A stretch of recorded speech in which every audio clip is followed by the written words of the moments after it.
Hello tout le monde, bienvenue dans une nouvelle vidéo, comment allez-vous? J'espère que vous allez tous bien, que vous êtes tous en forme. Alors, je tiens à vous dire que j'ai... Encore une fois, j'ai une nouvelle caméra, donc je sais pas si je suis en focus, pas focus, donc j'espère que oui, parce que ça m'énerve un peu, hein, d'un côté. Alors les amis, Inter, Udinese Inter, 4-0, 4-0 pour l'Inter. Et ouais, très beau pas. On a fait un très beau pas parce que la Lazio elle a égalisé. La Rome malheureusement elle a gagné. Mais il ne faut pas espérer que la Rome va perdre parce que celle-là, à mon avis, elle va pas perdre aussi vite. On a regagné 2 points.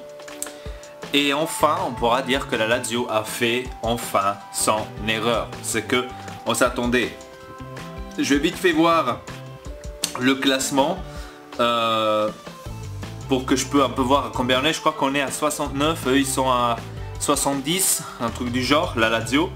Et donc, ouais, pourquoi pas, c'est faisable, je le disais et je le répétais à chaque fois, c'est faisable encore d'aller en Champions League. C'est pas fini, parce que j'ai vu beaucoup de commentaires disant que voilà, c'est fini, on va pas en Champions League, ici et là, donc tout le monde déjà était en mode rage. Ah, ils ont 71 et nous on a 69, voilà, c'est ça. Je peux vous le montrer, mais je sais pas si vous allez le voir. Non, vous allez pas le voir, bref. Donc 69 et 71 et la Rome à 73. Donc rien n'est perdu, c'est encore tout ouvert. Et donc, à mon avis, moi, personnellement, c'est comme je vous avais dit aussi dans une des vidéos, pour moi ça va se régler vraiment à la fin contre la Lazio, cette qualification en Champions League. Autrement je pourrais pas vraiment me l'expliquer, parce que la Lazio maintenant, le prochain match c'est contre Crotone, notre ami Walter Zenga, Spider-Man, Uomo Ragno, et donc il pourra peut-être nous aider. Il pourra peut-être nous aider parce que Crotone il a quand même réussi à battre la Juventus. Donc il pourra peut-être nous aider, notre Walter Zenga. On sait jamais, peut-être la Lazio va avoir une défaite et que nous on va avoir une victoire. Qui sait, parce que si nous contre le Sassuolo, ça sera maintenant le prochain match, contre le Sassuolo, nous on pourra aller à 72 et eux vont rester à 71. Ça va être chaud parce qu'après ça va se décider justement le dernier match, comme j'avais prédit. Même si tous les deux équipes vont gagner, Inter et la Lazio, ça va se dérouler le dernier match. Celui qui gagne le dernier match aura la Champions League pratiquement. Quoique si la Lazio va gagner contre le Crotone et nous on va gagner contre le Sassuolo, la Lazio elle a une possibilité aussi de passer, c'est en égalisant, c'est-à-dire à faire les buts pratiquement, à se défendre comme des porcs pour pouvoir maintenir le score. C'est que je pense pas que l'Inter va essayer de les faire par rapport à ça. En tous les cas, on verra. La Rome, elle aura, par contre, elle aura la Juventus. Et donc là aussi, ça pourrait être que la Rome va perdre contre la Juventus, même si tout le monde est pessimiste, écrit que il va y avoir un complot, ils vont se mettre d'accord pour qu'ils font une égalité ici et là, donc tout le monde est déjà pratiquement d'accord que il va y avoir un complot par rapport à ça, que l'Inter ne va pas y aller en Champions League, etc. Donc vous savez qu'il y a beaucoup de personnes qui parlent et disent plein de conneries, donc moi j'arrive pas à comprendre pourquoi ne pas être positif. On peut être positif les gars, on peut être positif parce qu'on peut réussir à arriver en Champions League. On a maintenant le moyen et ils sont dans notre main, les moyens, donc il faut réussir, Voilà, donc les amis, dites-moi dans les commentaires comment est-ce que vous avez vu le match contre Udinese, et ça serait déjà très cool. Moi personnellement contre Udinese, j'ai vu vraiment un match bien, enfin. Ils se sont réveillés. Mais pourquoi je dois dire enfin? Parce que contre la Juventus, en fait, on a perdu, oui, mais on a montré un bon jeu et une belle réaction, même à 10. On a montré qu'on est quand même une très belle équipe. Brozovic, rien à dire, Brozovic les gars, qu'est-ce qui se passe avec Brozovic? Pourquoi est-ce qu'il n'a pas commencé comme ça tout de suite, dès le début, à jouer de cette manière-là? Brozovic, c'est le joueur qui est en train de m'impressionner énormément, énormément. Ensuite, Ranocchia. Ranocchia a marqué le premier but du match, donc c'est son deuxième but de la saison. Ranocchia, pour tous ceux qui critiquaient Ranocchia, il vous, il vous répond comme ça, Ranocchia. Ensuite, on a eu le but de Borca Valero aussi, beaucoup de critiques. Il est vieux, Borca Valero, il ne sait plus faire ça, il ne sait plus faire ci. Je dois leur donner raison par rapport à ça, qu'il est vieux et que, ouais, il y a eu quand même des matchs où il nous a pas trop montré son niveau. Ouais, il faut dire les trucs comme ça.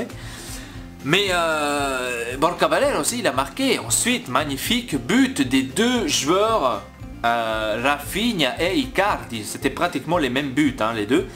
Rafinha, les gars, si on le garde pas avec Cancelo, si on le garde pas les deux matchs, les deux joueurs, si on les garde pas, mon avis, l'Inter fera une très grosse faute. Tourne beaucoup mieux. Donc Rafinha, avec Rafinha, ça tourne beaucoup mieux. Parce qu'avant, avec Borca Valero, je dois dire qu'au début, il faut pas oublier, parce qu'il y a beaucoup de personnes qui oublient ça aussi. Depuis le début, Borca Valero faisait du bien. Tout le monde parlait de Borca Valero, que ça serait un bon, etc. etc. Je vous rappelle Borca Valero, dans le sens qu'avec Vecino, il faisait quand même un bon boulot au début du championnat quand on était premier.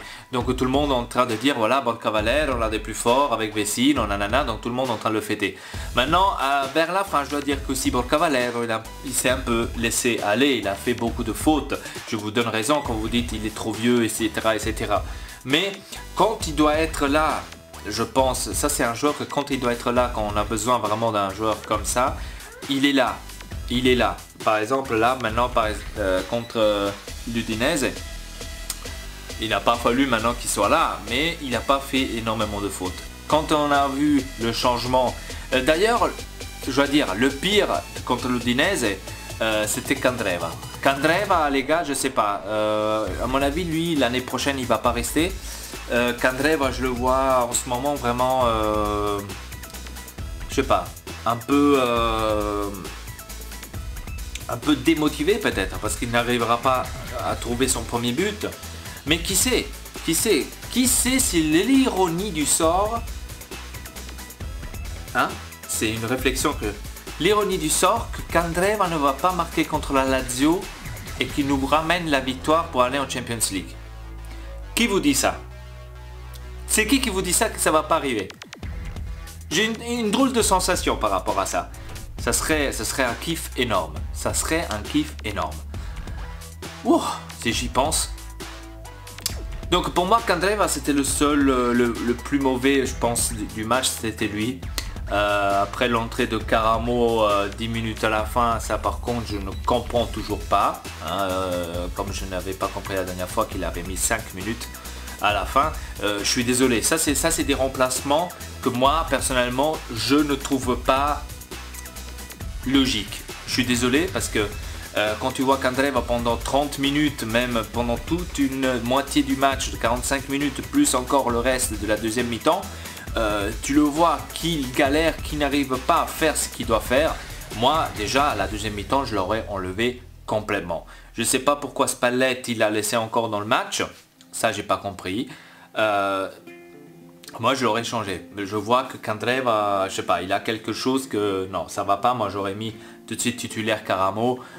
Il aurait mérité d'être titulaire parce qu'on voit que Candreva n'est pas très en forme en ce moment. Il a vraiment un moment que ça va pas.